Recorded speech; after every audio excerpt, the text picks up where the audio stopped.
पत्रकार शशिकांत वारसे यांच्या हत्येला आज वर्ष पूर्ण झालं। रिफायनरी परिसरातल्या भूमाफिया विरोधात आवाज उठवल्यानं त्यांचा खून करण्यात आलाय। या प्रकरणी मारेकरी गजाआड झाला तरी पत्रकारांच्या असुरक्षिततेचा प्रश्न मात्र अद्यापही कायम आहे।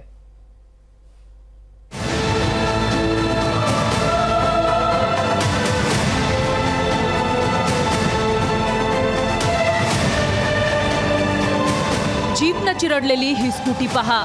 हा अपघात नव्हता तर हा खून होता। गुंडगिरी विरोधात आवाज उठवणाऱ्या पत्रकाराला चिरडणाऱ्याची क्रूरता मगरुरी होती। एका माफियानं पत्रकार शशिकांत वारिसेचा बळी घेतला होता। गुंड पंढरीनाथ आंबेकर हा रिफायनरी परिसरात दमदाटी करून जमीन खरेदीत अग्रेसर होता। त्याच्या माफियागिरी विरोधात वारिसेंनी अनेक वेळा आवाज उठवला।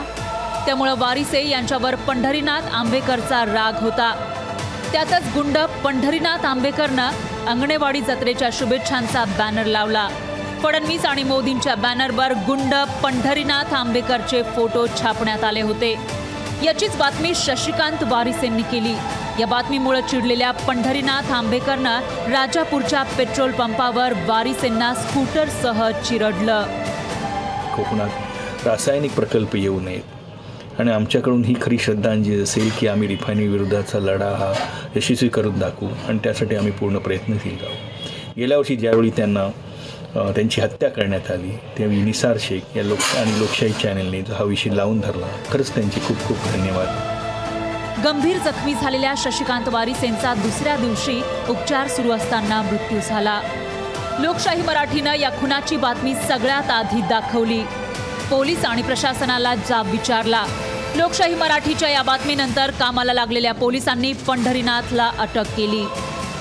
वारिसे यांच्या खुनाला जे जबाबदार आहेत त्यांना कडक अशी शिक्षा होऊन त्यामागचे सूत्रधार हे सरकारने शोधावेत अशी आमच्या संपूर्ण पंचक्रोशीची मागणी आहे। तसेच त्यांना खरी श्रद्धांजली तेव्हा असेल जेव्हा संपूर्ण पंचक्रोशी, राजापूर तालुका आणि संपूर्ण कोकण हा जोपर्यंत हा विनाशकारी प्रकल्प हद्दपार होत नाही तोपर्यंत आंदोलन चालूच ठेवेल। हीच त्यांना खरी श्रद्धांजली असेल। गुंड पंढरीनाथ आंबेकरला अटक झाली। त्यानं 2 वेळा सेशन्स कोर्टामध्ये जामिनासाठी अर्ज केला। कोर्टानं जामीन फेटाळल्यानंतर आता तो हायकोर्टातून जामीन घेण्याचा प्रयत्न करतोय। दुसरीकडे घरचा कर्ता पुरुष केल्यानं शशिकांत वारिसे यांचं कुटुंब उघड्यावर आलंय। काही लोकांनी कुटुंबाला आर्थिक आधार देण्याचा प्रयत्न केला। वारिसे यांचा मुलगा आता नोकरी करून 70 वर्षांच्या आजीचा सांभाळ करतोय।